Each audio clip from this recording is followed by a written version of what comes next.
One thing the RBA Governor also mentioned is the alignment, if you like, between fiscal and monetary policy. That's what the RBA is doing and what the government is doing. He said that he wasn't concerned that they were both pulling in different directions, and this goes to the inflationary pressures of government spending, if you like. There's also some talk during the election campaign that a huge increase from the Fair Work Commission in the minimum wage would have inflationary pressures in and of itself. The RBA Governor, again, not buying into that, saying 5.2% increase in 1 year. If he saw that across concurrent years, that wouldn't be good news, but a one-off he's not too concerned about. I want to bring in now live the Shadow Government Services Minister Paul Fletcher. We are going to talk about the parliamentary calendar, but if I could get your reaction to the RBA Governor today playing down those inflationary pressures from government spending or the Fair Work Commission. Do you accept that? Well, clearly the RBA is a well-respected Reserve Bank around the world. There is a somewhat worrying sense at the moment, if we listen to Jim Chalmers and others, that a not very experienced crew has got their hands on the levers. So we'll just have to wait to see how this government manages the economy. The RBA Governor just said he is, quote, not concerned about any misalignment between government and fiscal policy here. That's pretty clear, isn't it? Well, the RBA Governor obviously occupies a very important place in our economic system. He's a well-respected figure. I'm not going to offer a running commentary on what he said. Sure, but this goes to the politics of what your side of government or your side of politics was warning about before the election, that Labor spending would contribute to inflation. He doesn't seem to be saying that this morning. So who's right? Well, I think, again, I'm not going to offer a running commentary on what the Governor has said. We were very clear in our position before the election about the risks that need to be managed in economic management, including the risk of inflation. It's clearly a significant risk. But as I say, I'm not going to give you a running commentary on the Governor. He's got an important job to do, and I'll let him get on and do it. All right, let's talk about the parliamentary calendar then. You're champing at the bit to get back to Canberra. I can see that, Paul Fletcher. What's wrong with the timetable? This was the timetable you set out, wasn't it?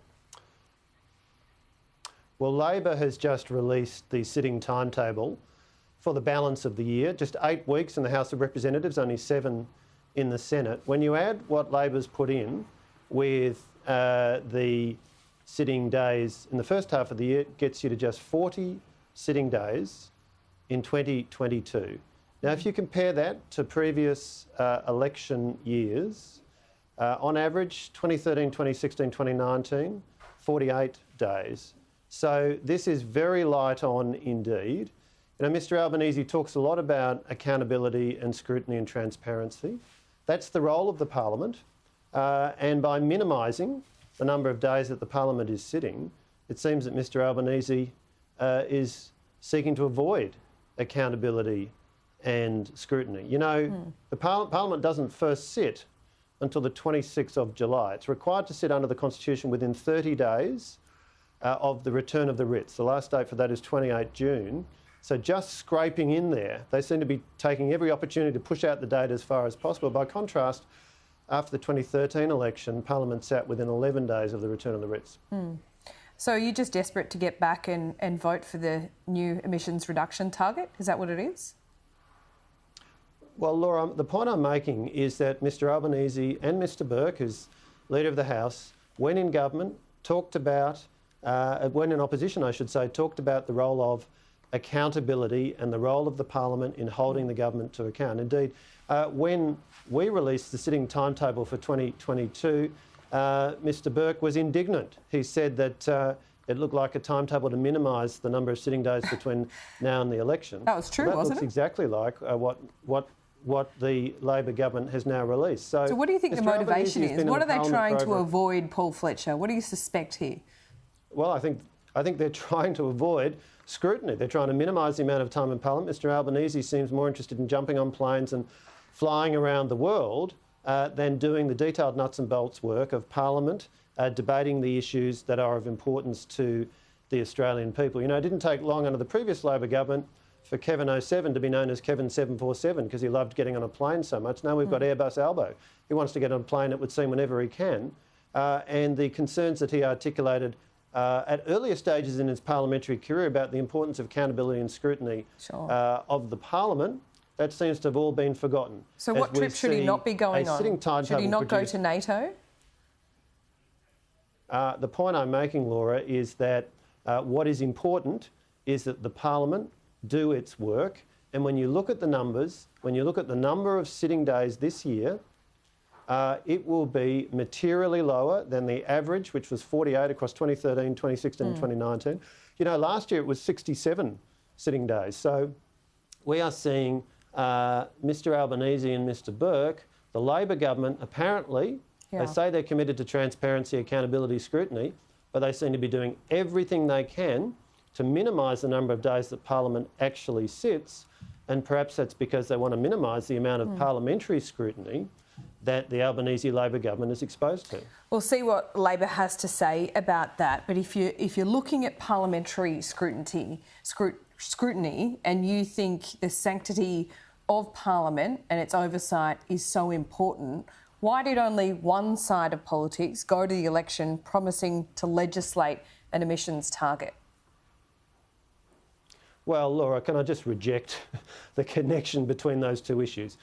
Transparency and accountability is about the overall process under which Parliament operates. And it's a pretty basic proposition that the fewer the days the Parliament sits, the less scrutiny and accountability the government of the day will be subject to. And if you want any quotes to back up that, just go and look at statement after statement made by Mr Albanese when he was Leader of the House or Manager of Opposition Business, or Mr Burke when he was Manager of Opposition Business in the House. This is a well-accepted principle that the role of the Parliament is key to accountability and scrutiny on the government of the day. What we've seen is the moment that Mr Albanese has got his hands on the levers, all of his stated interest in accountability seems to be taking a second priority to other objectives, and as a consequence, only 40 sitting days in 2022 compared to 67 in 2021. And even if you look just at parliamentary years in which there was an election, the average across 2013, 2016, 2019 was 48 sitting days.